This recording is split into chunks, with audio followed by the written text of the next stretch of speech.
Welcome to the Waco History Podcast. I'm Randy Lane, great-grandson of Waco architect Roy E. Lane. Over 100 years ago, he designed the Alico Building, Hippodrome, and other well-known landmarks. My co-host, Dr. Stephen Sloan of Baylor's Institute for Oral History, is helping me learn Waco's known and unknown stories. On this episode, the crash at Crush. And it was quite an explosion, and it sent shrapnel out into these 30 to 50,000 people. In our first ever live podcast recording from Pinewood Public House, author Mike Cox talks with us about the deliberate, high-speed, head-on collision between two locomotives. His recently published book tells the story of America's deadliest publicity stunt and dispels some of the myths. I can find absolutely no record of that at all. And now, join us on a trip into Waco's past.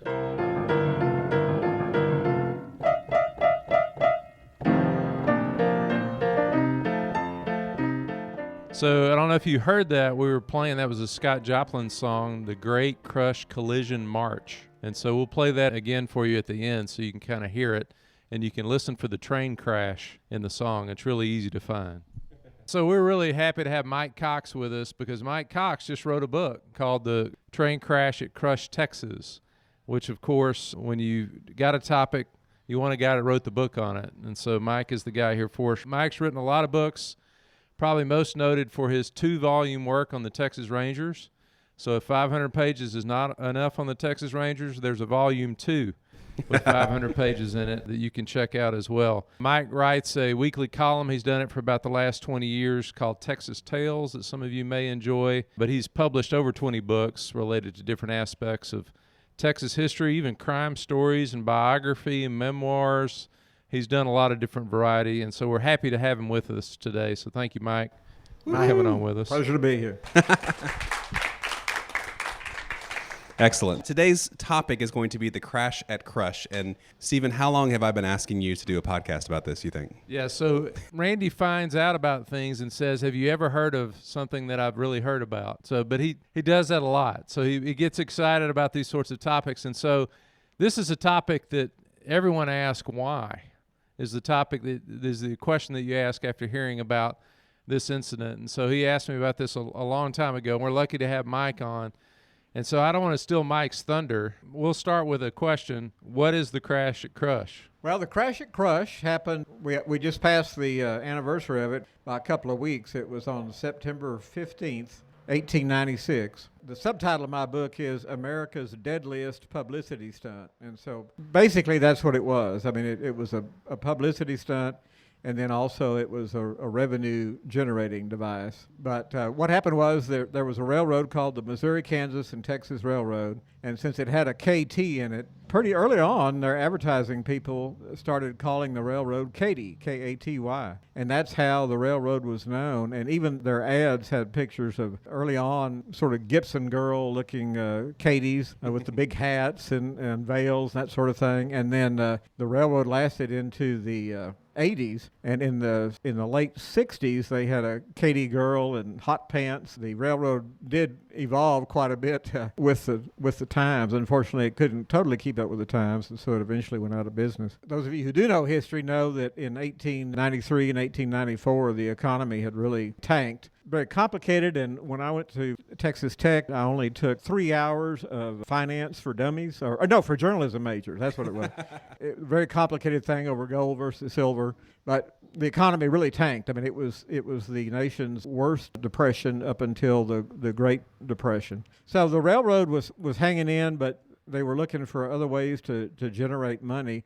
The line went from St. Louis all the way down to Galveston, and of course it came through Waco. And then from here it went to Temple, and then it went to Smithville, and at some point it cut off and went through San Marcos and came back up into Austin. A lot of people think, and one of the things I do in this book is I do break, I hope, a bunch of myths about Crush. One myth is that the Katy Railroad invented crashing steam locomotives together for profit and PR. But it's not so. There was just a delightful character. And one of the cool things about writing a book is the people that you meet. Now, all the people in this book are dead, but I still kind of feel like I got to know them. And there was just one wonderfully scandalous, rags to riches sort of character who is really my favorite character out of the whole book. His name was Alfred Streeter, and he started off as what they call a news butch, which was a little kid who worked on the passenger train selling peanuts and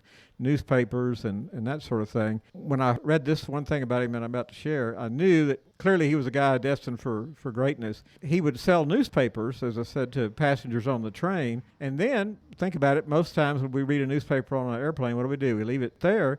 Well, that's the same thing that would happen on passenger trains. And this little kid would wait until everybody got off the car, and then he'd go down and collect all the newspapers that he'd sold for 2 or 3 cents and sell them again. It's a good entrepreneur right there. Some early recycling. and But anyway, he moved up the hierarchy in railroad, started off as a brakeman, which was a very dangerous job, and then he eventually worked his way up to conductor. And then after that, he kind of left the railroad business and got into the distribution of railroad parts. Chicago, and I didn't realize this until I started researching the book, was a tremendous center of railroad manufacturing. That's where the Pullman cars were made and a lot of components for railroad cars. So he got into that business, and one of the things that he had noticed as a railroad man, in fact, one of his jobs had been on a crew that would go out and handle train wrecks, would get the trains back on the track, repair the track, and that sort of thing. It occurred to him that he had seen so many people show up for train wrecks. Just like today, I always tell people that we all love disasters as long as there's only 2 things about it, as long as A, it doesn't involve anybody we know or love, or B, somehow doesn't affect us personally. But otherwise, we still love disasters, hurricanes. Everybody likes to watch that kind of thing. So it dawned on him, maybe I could get somebody to furnish me with 2 obsolete steam locomotives, crash them together, of course, first sell tickets to the event. And that's what he did. He conned a railroad into providing him 2 obsolete but functional steam locomotives. He promoted it through the media and with some degree of paid advertising. Well, he pulled it off in May of 1896, just south of Columbus, Ohio. They got a huge crowd. He made a fair amount of money. It got national publicity. What I think happened is that Crush, their general passenger agent, happily was named William George Crush. Such a good name. Isn't that cool? So, I've said that's one thing that caused the crash at Crush to be remembered because it's so smooth off the tongue, the crash at Crush. I don't think the crash at Westphalia would have quite the ring to it, It's just, so I think that William Crush wanted to enhance ticket sales for the railroad, and that he had seen the coverage of this story, and the light bulb went off for him. Now, the crash at Crush was the first time that a railroad company did it. Prior to that, this guy had done it just as a private promoter, so that made it a little bit different. But they sold what they called excursion tickets and brought people from not only all over Texas, but Oklahoma, Kansas. People came down from Missouri. Estimates vary, as they always do. I mean, I've seen as low as 30,000, as high as 50,000 is the number of people who showed up at the little whistle-stop town of Crush, Texas, which was created specifically for this crash and taken down immediately after the crash. But what they did not calculate on, they got a good crowd, therefore they made money from that. They got great publicity, that was fine. But they didn't calculate on the fact that when you crash 2 steam boilers together at 50 miles an hour, that the equivalent force would be, of course, 100 miles an hour, and they might explode, which indeed they did. And it was quite an explosion, and it sent shrapnel out into these 30 to 50,000 people. Why in the world more people were not killed? I have never figured that out. I mean, I have kind of a theory, but only 2 people were killed outright. But that's why I call it America's deadliest publicity stunt. There have been a lot of wacky publicity stunts. I couldn't find anything that was fatal. So just to kind of place it, where exactly would Crush be today? Crush was 3 miles south of West Texas, which, of course, is also confusing because most of the time when you tell people, oh, yeah, they got great kolaches at West Texas. Well, what? What do you mean West Texas has great kolaches? Anyway, it was 3 miles south of the little Czech town of West, which made it, I think it's 13 miles north of Waco by the track. So Waco was the biggest community to the scene of it. And the railroad came in, they leased property on either side of their right-of-way from 2 local farmers, and then they sent a 500-person work crew there to literally build a little city. They built a wood frame depot, they built 2 telegraph offices, they built a wooden concession stand pavilion for people to eat. They brought in a cook from the Katy Railroad, and they sold food, so they made money that way. They sold licenses for people to come in as vendors. What really fascinates me, this is 1896. Just the year before, John Wesley Hardin, Texas's deadliest outlaw, had been shot to death in a saloon out in El Paso. That's classic Wild West stuff. Now here in the middle of Texas, we're kind of merging the flamboyance of the late 19th century with 20th century, or beginning to be 20th century kind of technology, which I found fascinating as a lay historian. One thing that I've heard in stories of it, a lot of people make a lot out of P.T. Barnum's relationship with Crush, and I didn't know how much you found in your research as far as Barnum's relationship with Crush and how that may have played into this. And actually, that's one of the myths. If you read the articles, they refer to P.T. Barnum. But actually, it was John Ringling, one of the Ringling brothers. He helped to a small extent. Now, most of the Katy's records and all their contracts and correspondence from 1896 were destroyed or lost, and so I presume they had contracts, and they probably had some kind of a contract with Ringling.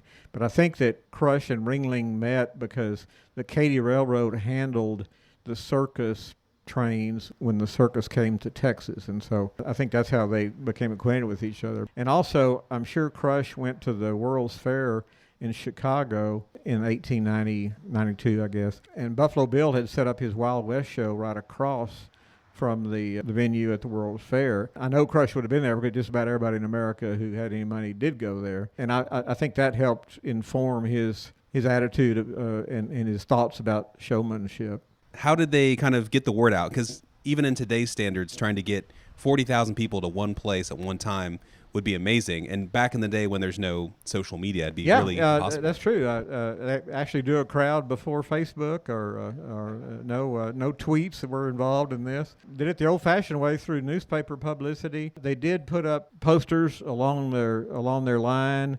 And, of course, at their depots, they ran ads in the newspapers. Shortly before the crash, they'd taken two old, obsolete early 1870s steam locomotives that were still operable, but they needed they gave them a tune-up. And then they painted them. They painted one with basically a red color scheme, and the other one they painted green, as in stop and go, I guess. And they outfitted one of them at their shops at Parsons, Kansas. The other one they outfitted at the division point of Denison, Texas.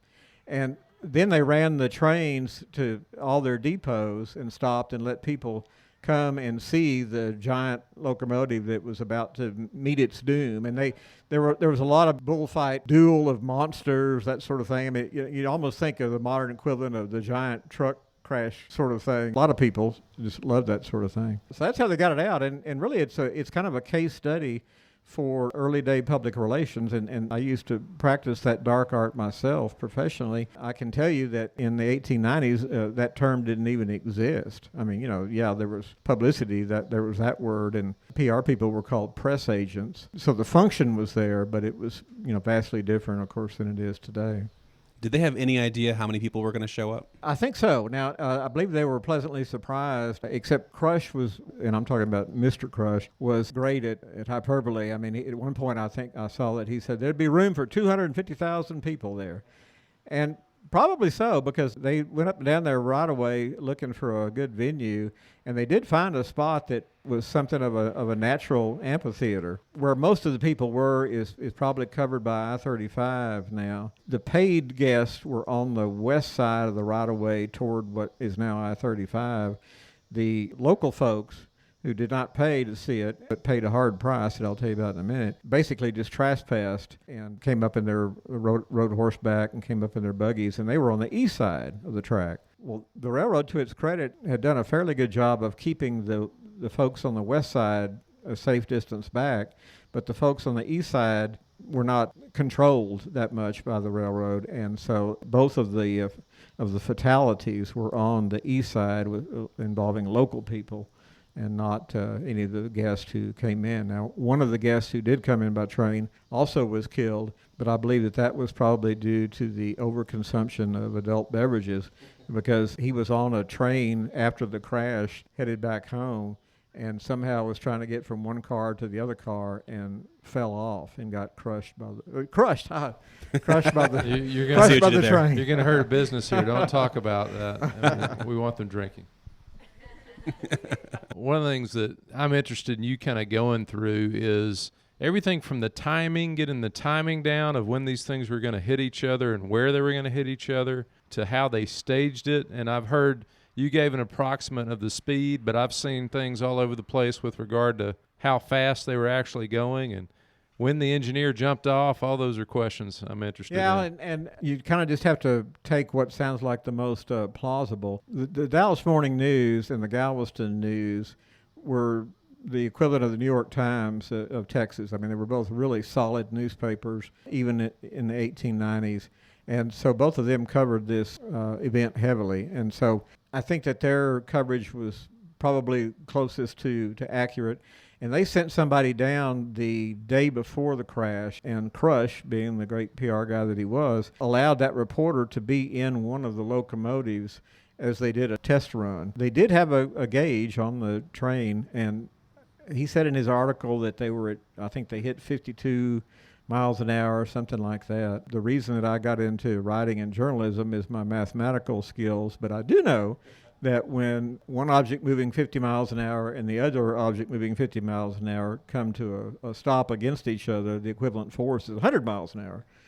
And then when you throw in the fact that that steam was under tremendous pressure, it is a recipe for disaster. But they thought they had it, and there was one of their engineers that cautioned them that the boilers might blow. And basically, the other engineer said, nah, that won't happen. And so they went with the majority opinion rather than being OSHA did not exist in that time, or probably the railroad wouldn't have existed after that point either. But So how did they do the test run? Did they have one of the trains off the track so they could get it to top speed without hitting anything? They built a siding and they could switch back to the main line, and I presume that that's where they did it. But they could close down the main line since they were running the trains, and they backed up both locomotives a mile apart, and they did the same thing for the actual crash.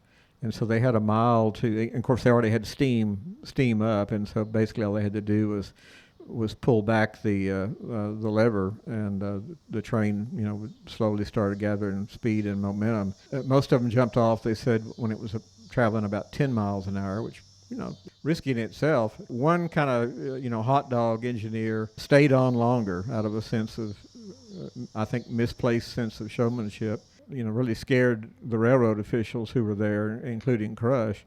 And finally, at about the last minute second that he could safely, he jumped off. The miracle there is none of those guys got hurt. I can't explain why more people were not hurt, because every account of the explosion that I've read said that there was shrapnel everywhere. And of course, famously a photographer from Waco who the railroad had hired to take pictures of this crash, which fortunately have survived. Just as he pushed the shutter on the impact of the two trains, about a 2-inch bolt hit him in the right eye, penetrated through the eye, actually through the backbone and into the brain. And so everybody thought that he was going to be dead, of course. Happily, there were a bunch of doctors there at the scene. One thing that I learned is that railroads hired their own doctors. Each town, each major point on the line had a railroad doctor, and so there was a railroad doctor for the Katy stationed in Waco. They rushed up, and one of the other of them gave him a heavy dose of morphine to handle the pain, which is all they could do at that point. There wasn't any such thing as EMS. They put the wounded people on board the first train headed to Waco, took them to Waco, and then took them to an old downtown hotel that no longer stands, where a lot of the doctors had their offices, and that's where they treated this guy. And again, they told the guy's brother, he's going to die. Well, he didn't. He recovered. And within a month or two, he ran an ad in one of the Waco papers saying that having gotten all the nuts and bolts out of my head, I am back in the photography business. A surgeon, a European-trained surgeon, removed the bolt, was astounded to see that it had penetrated into the brain, but luckily for this guy, apparently it went into a part of the brain where the damage was minor, if not totally safe without it, or totally without harm. I don't know what the guy's mental shape was like after that. I mean, he stayed in the photography business for a good while, but most photographers I know are about halfway crazy anyway. So I don't know to what extent the brain harm, affected his personality. He did end up getting a divorce, and he was the only character in the book whose grave I could not find. I couldn't even find exactly when he died. I think he lived until about 1910, and I think he's buried in El Paso. But before we go, I do want to tell you about Streeter. Just such a delightful character. This is the guy that started the railroad crashing business. He decided to leave it. I mean, he made some money, but not as much money as he wanted to make. And so, having been a brakeman for the railroad and having been in the railroad part business, he apparently had some pretty good ideas about how to improve railroad brakes. And he got some patents, and he became a millionaire, not on the railroad, but on the railroad equipment. Well, all was going well until 1908, when one night the Chicago Police Department raided a sleazy hotel in Chicago that had a reputation for loose women being there and other nefarious activities. And they went into one room and they found a very attractive 17-year-old girl. And when they started looking around at the correspondence in her room, the love letters they found in her room, they were from Alfred Streeter, which I guess would not be that bad. I mean, he was older than her, of course. But there were some minor issues. 17, of course, is below the age of consent at that time. And then secondly, not only was Streeter living with a woman who was his common law wife, he also was married at the same time to 2 other women. So, again, my math, but I believe that's 4 women that he was dealing with concurrently. And so a train crash actually wasn't that big a deal. It was, that's true. That's true, yeah. It ended up costing him his reputation. Shortly after he was indicted for the equivalent of statutory rape, he decided that it was time to visit Canada. And so he went to Canada for 3 years and stayed there. Still had enough money to hire a good lawyer, and eventually the lawyer got the indictment against him quashed. And so all was well. But he died he ended up dying in a mental hospital. Of course, all of his wives were not pleased to find out that not only did he have a 17-year-old girlfriend, but he had children by various women all over the Midwest. So I tell people, there are several lessons to learn from this book, and one of them is if you want to stay out of trouble, it's best not to be married to 2 women at one time with a common law wife with a mistress on the side. It's just kind of, might keep that in mind. Good advice. Good advice. So I want to kind of go back to the crash itself. How far away were people from the actual crash when it happened? The people, like I say, on the east side who just sort of slipped under the tent, so to speak, were the closest to the tracks. The Katy held them back, and I've read various versions, 100 yards, 200 yards. Like I say, probably contributed to the fact that there were so few injuries on that side. There were some non-fatal injuries.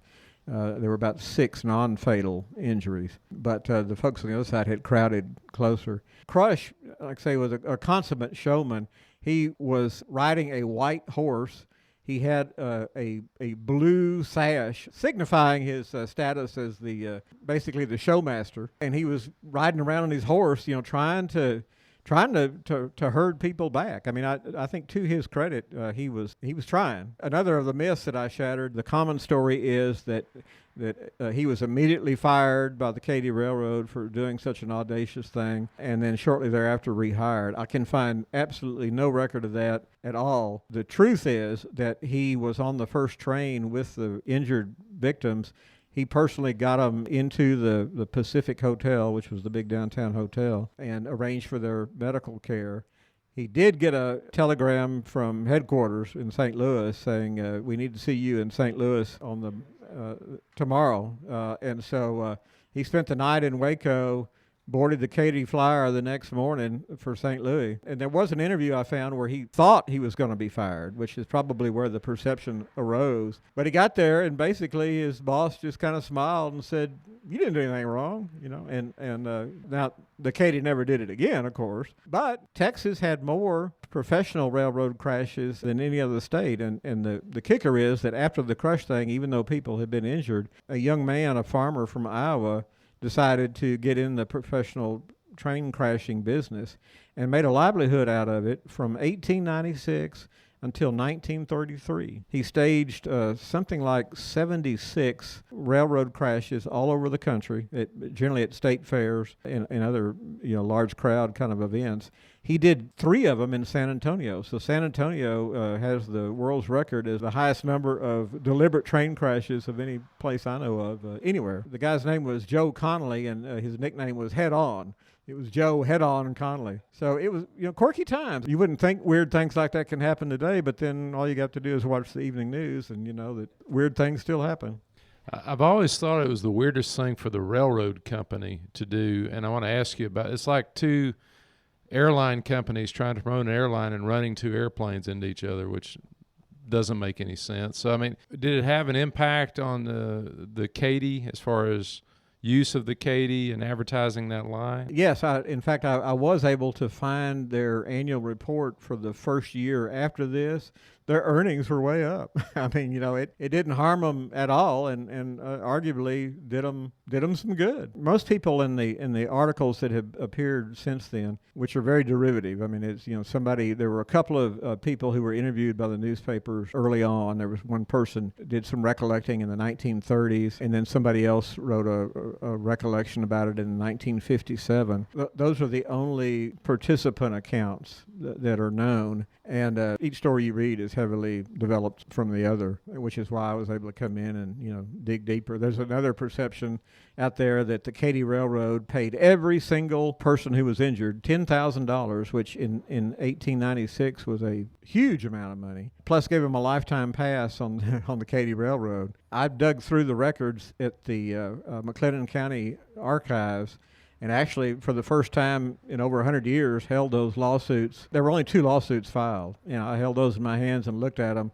and they were settled. Both of them were settled out of court, and it dang sure wasn't for $10,000. I mean, it was a matter of a few $100s, and so that's another one of the myths about it. J. Frank Dobie, y'all heard of J. Frank Dobie, he said that when you use secondary sources, which is what it is when you use somebody else's magazine article, that basically you're just digging up bones from one grave and putting them in another grave, and We've kind of talked about the fact that there was the collision and then they were immediately, the injured were put on a train going to Waco. But what was the kind of environment at the time right after the crash? Was it like chaos? Chaos. There were a lot of complaints afterward that there were just too many trains trying to get out of there. They were headed from there both north and south. The first non-emergency train didn't get out of there. The crash happened plus or minus 5 o'clock in the evening.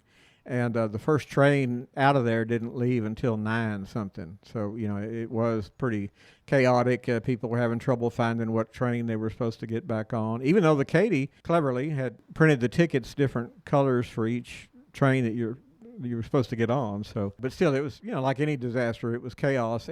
But unlike a modern disaster, there was no large-scale law enforcement apparatus. There was the term first responder also had not been coined yet. And so basically it was the railroad handling it.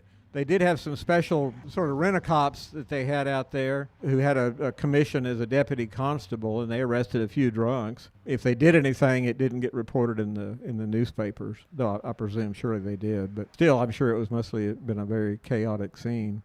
I've also read that folks rushed in for souvenirs as soon as the... Yes, that's one of the cool parts. Again, one of the fun things about being a writer at the museum at West, they have one of only about 3 known pieces of debris from the crash, which I got to take out of they took out of the case for me and let me look at and photograph and hold. But the weird thing about that is thousands of people rushed out there and picked up metal even when it was still, hot from the boilers and collected it as souvenirs. And that's one of the mysteries that I've found. I've read some reports, that a lot of people in Waco, thousands of people from Waco saw the crash. And so I would have thought that more of the artifacts would have survived. There was a couple of people who did go out with metal detectors and do a lot of work at the scene. Both of them amassed pretty large collections, but both of them died without issue, and so I haven't been able to find any descendants of those people. So I don't know where where those artifacts are. It'd make a great archaeological project. In fact, the guy that is the director of the McLennan County Archives is a trained archaeologist, and I've talked to him about trying to get landowner permission and going out there if it ever gets cool again and work the site with metal detectors and see, what else could be found. When you have that many people there, there's bound to be some ditches that still didn't get picked up. And the farmer who owned the land said that for years after that, his plowing was difficult because he was always plowing at metal, Well, did you run into any other interesting characters? We've heard a couple of stories, but I really love the interesting stories that come up in these situations. Well, Crush in his own right was an interesting character. He spent like 57 years working for the railroads. He worked for the Katy until 1940. He constantly moved up in rank. I mean, he was a vice president, and then finally in 1934, they gave him sort of a friendship lateral move where he still had a cool title, but he didn't really have to do anything anymore, and they kept him on the payroll until around 1940. If he felt any remorse at having been responsible for 3 deaths and the loss of one eye and some fairly handicapping injuries to others, I never saw any trace of it in anything that he ever said afterward. I do know he was a Catholic, so maybe he found some sort of absolution through his religion. He did love the railroads, and when Dallas still had passenger service, they had a branch station in Highland Park where the main passenger trains would stop. And I found somebody did a recollection where they said that Crush, as an old man, would go out there and spend most of the day sitting at that depot just watching the passenger trains come and go. So obviously the railroads were his life, even though he saw and was involved in helping develop an airport for Dallas. The railroads kind of helped kill themselves in a way. I know you've mentioned several things that are in the book, and we do have Mike's book with us tonight, and he'll be happy to sign it for you here in a little bit if you want to pick up a copy. You mentioned a few things in there, misconceptions you set straight. Were there some others that you ran into in your research? The newspapers actually killed a fourth person. All their articles said that 3 people had been killed by flying debris and that one person had been killed when they fell off the train.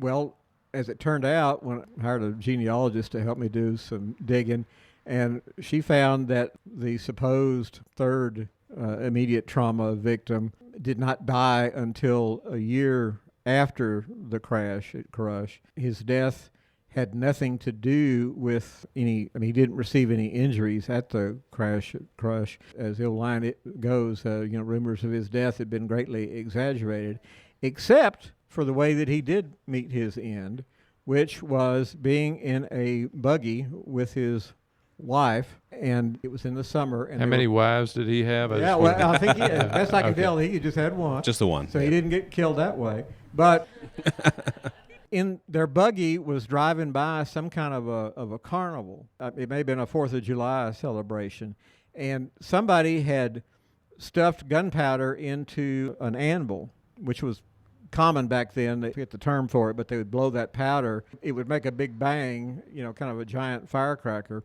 Well, somebody did that. They had too much powder in it. The anvil broke, pieces of metal came out, and he was killed by a flying piece of metal 1 year after the other people were killed by a flying piece of metal. So can't avoid it twice. It's one of those weird little things. Another mystery very perplexing. Waco was one of the largest cities in Texas at this time, and it had 3 daily newspapers. Only part of the coverage from the grandparent of the current Waco Tribune has survived.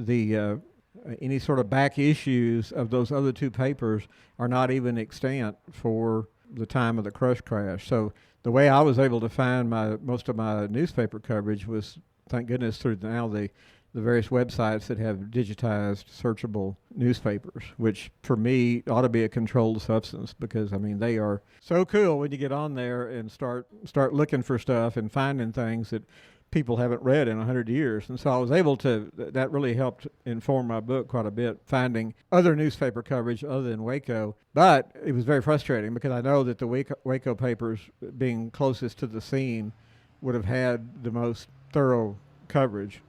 So it's been lost. And so the other mystery is, how come Nobody, scrapbooks were very big in this era. How come somebody didn't clip out those stories and put them in a scrapbook that survived? How come more people, you could get small Kodak cameras at this point? Where are other pictures other than those official pictures taken for the railroad? None have come to light. And so I keep fantasizing that somewhere here in Waco, in some attic or some place, some storage unit somewhere, maybe there's still some trove of information to be found. That would have been a great selfie. Indeed. Oh, characters. Scott Joplin. You were listening to his Crash It Crush March. Joplin, is the black musician who pretty much invented ragtime. He was living in Temple at the time of the Crush crash. I couldn't find any absolute documentation that he saw the crash, though certainly he read the newspaper coverage of it. But he did a composition that really recreates the sound of the crash.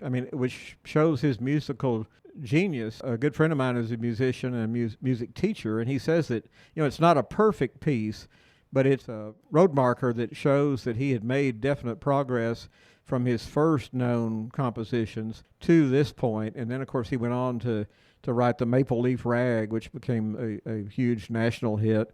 And then he wrote a song called The Entertainer, which was forgotten until they did the movie The Sting back in the 70s, and that was chosen as the theme song for the movie. Scott Joplin was long dead by that time, but he got a posthumous Academy Award for that score.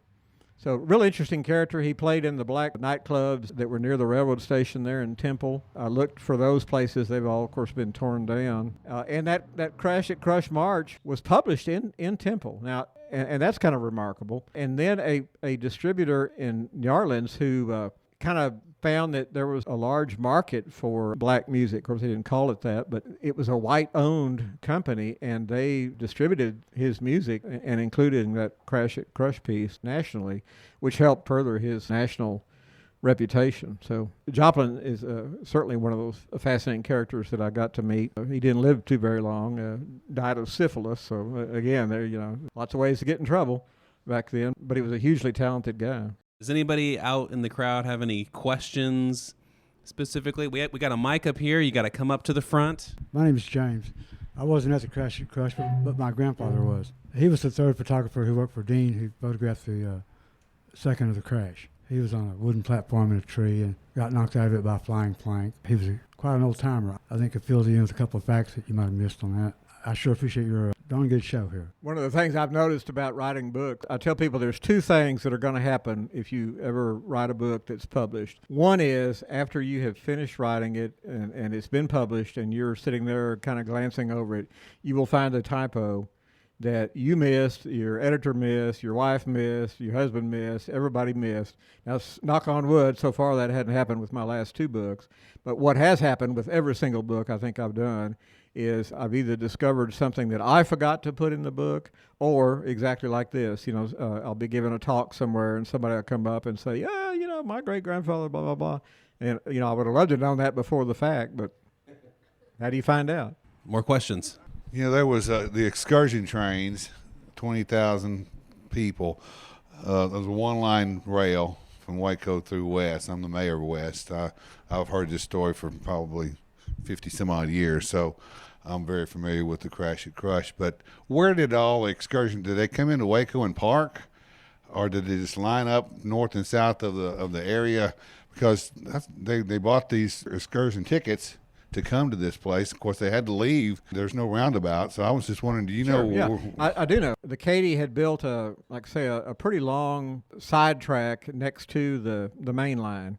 And so they had some of the trains there. The rest of them, they backed up. They backed up the southbound trains to Hillsboro, and they backed up the northbound trains to Waco, the Katy Yard at Waco. And that's where they kept the majority of the rolling stock during the event. But and then the railroad, from the West perspective, West had a newspaper at that time. Again, there are no known copies of the West newspaper for that particular period. They would have written something about it. Amazingly, I found very few people there in West who have any family connections to it anymore. I mean, Patricia Cloud helped me, and her grandfather actually saw the crash, and in fact, she told me a story that I used to open the book with. But the Katy tore down that city within 24 hours. Oh, and one thing I also forgot to say, on that one day, that was the largest city in Texas. It lasted roughly 24 hours. Well, it lasted 3-4 days because they built it a week or so ahead of time, but there weren't that many people there except for one day. My name is James as well. I don't really have much to add to your story, sir, but I've seen your name in the newspaper many, many times throughout my life because I grew up close by here. And this is more a little bit of a synchronicity thing. My grandfather, my great-grandfather, I don't know if my father was old enough, but grew up in Byron, Texas, which is just south of there, right? And Byron's long gone by now. But, oh, yeah? Population 4, 10 maybe? But to go on a little bit more with the synchronicity, like I said, my whole family tree comes right by that crash site. Now, here I am 4 generations removed, and I work for a bolt manufacturer in Waco. And I'm also a member of American Railway Engineering Maintenance of Way Association, which the meeting was this week in Minneapolis. And if I'd have made that meeting, I wouldn't be here tonight. So, but again, it's a pleasure to meet you, sir. And I will be buying one of your books. Glad to have you. Anybody else out there? This is Chase. He's awesome. He helped put this together. Everyone buy lots of beer and coffee and stuff. Okay, so I've seen the Woodstock documentary, and to me, it kind of feels like a Woodstock type of event, you know. It's a lot of people like going into a very concentrated place, becoming the biggest city in that state, and then something terrible happening. At Woodstock, something beautiful ended up happening, but also terrible. People weren't really accommodated for. And so as far as the accommodations, was it a disaster? I guess my question is, was it a disaster before the crash happened? Or had they had places for people to use the restroom and food? And it sounds like they had some options for food. It doesn't sound quite as bad as Woodstock, but I definitely see some. I was really struck at the logistical work that the railroad did. They did, of course, porta potties had not been invented in 1896, but they built a row of outhouses, privies, for the guests. They brought water in from Waco. They had it in railroad tank cars, and they actually laid pipe, ran them through where the people would be standing, and had a spigot at a certain distance along the pipe, and they had tin cups chained to the pipes so that people could come up. It was kind of their version of a water fountain. You had to share your cup with, hundreds of other people. And I'm sure there was a lot of slipped-in whiskey. They sold some kind of concoction there. I think that the area was dry at that time. It's hard to imagine with that many checks around, but I think it was dry. Another thing I did was look at the docket, the docket, the only surviving docket from the Justice of the Peace Court. The number of arrests were really very moderate when you consider that kind of crowd. I mean, I'm talking like just 3, 4, 5, 6. I don't remember exactly. Much smaller number than you would have expected for that many people. I don't know how much peace and love there was there at the event, but I don't think there was much discord. I saw one instance of somebody talking about 2 kids getting in a fight, and one of the deputies pulled out his 6-shooter and fired around in the air to calm them down. They didn't go to jail. I mean, I didn't find any record that they got arrested. Another sad thing, the McLennan County Sheriff's Office would have had deputies out there and people involved, and there are no records for the McLennan County Sheriff's Office from that year. It's just very frustrating as a professional historian. When you can't even find any footprint at all of something. Some writers just make it up after that, but of course, when Mike would never do that. No. Never. Anybody else out there? Any last questions? Was Mr. Gildersleeve not photographing back then? Apparently he arrived some years after the fact, which again is a shame. But thank goodness that Crush thought ahead to hire someone to get those still pictures, because the quality of them is great. There are only 2. Dean had several brothers, and they sold the prints. The last time I checked there at the Texas collection, there are only 2 known sets of those prints, and Baylor acquired the most recent one, or they acquired the second set fairly recently, and they gave it a real good high-resolution digital scan, and so it's those are the ones that I was able to use for the book. Much better quality. Another interesting thing they did, the railroad also commissioned a film photographer to film the crash, and he set up his equipment. Basically, he had to set up a little dark room. It was a huge piece of equipment, whether there was some light penetration that ruined the film, whether in the chaos that resulted somehow the film was ruined, or if the film actually did exist for a while and was lost. But this guy, and he's another one of the interesting characters, he went on to really become a key player in the development of the movie industry. And this would have been one of the first documentaries ever done had they been successful. He'd gotten some partial footage at a prize fight prior to this event, but this would have been the first sort of non-sports event. Of course, I guess you can call this a form of sport anyway, but been closer to a news event. So, but no, again, another mystery. There's still a lot of mysteries connected to the story. All right, we got another question.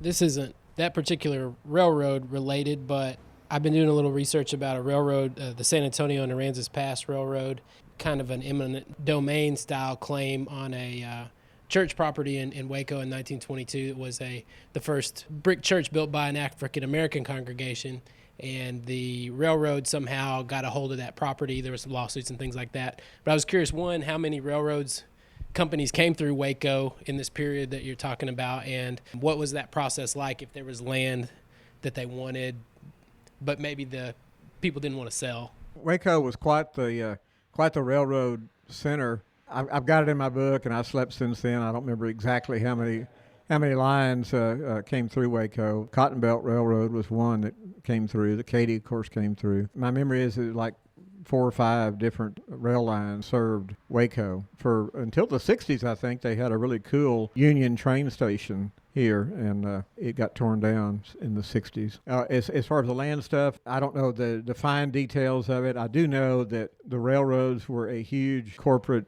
entity. Robber barons, they were not hugely popular with people. They made an awful lot of money, and they made a lot of it off the government because the government gave them land in exchange for laying track. The railroads were pretty much the 800-pound canary. They pretty much do whatever they dang well wanted to do. Yeah, and I wanted to ask that question because I know that's really true at the period of the collision, and I wondered if people were rooting for the fact that 2 trains were getting destroyed just because of popular feelings against the railroad in the period. The trains that were destroyed were obsolete. I mean, they would have been out of their fleet anyway. Monetarily, I think they made money on it. If they broke even, they far exceeded their investment in terms of the publicity that it got them. And like I say, interestingly, there was not much. Most of the media focused on the fact that, oh wow, 2 trains crashed head on in Texas.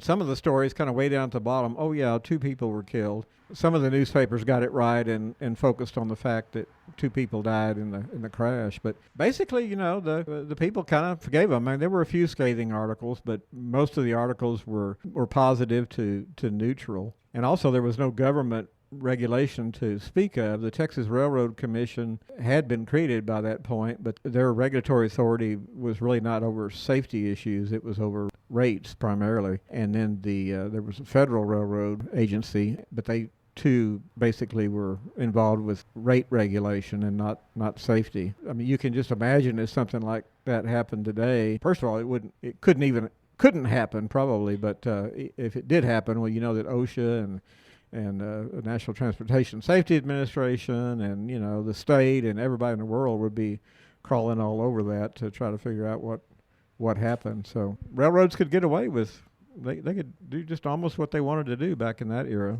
All right, we're going to wrap it up. Thank you so much, Mike Cox, for coming out. Thank you, Mike. Thank you all for coming out. Woo-hoo. Yes.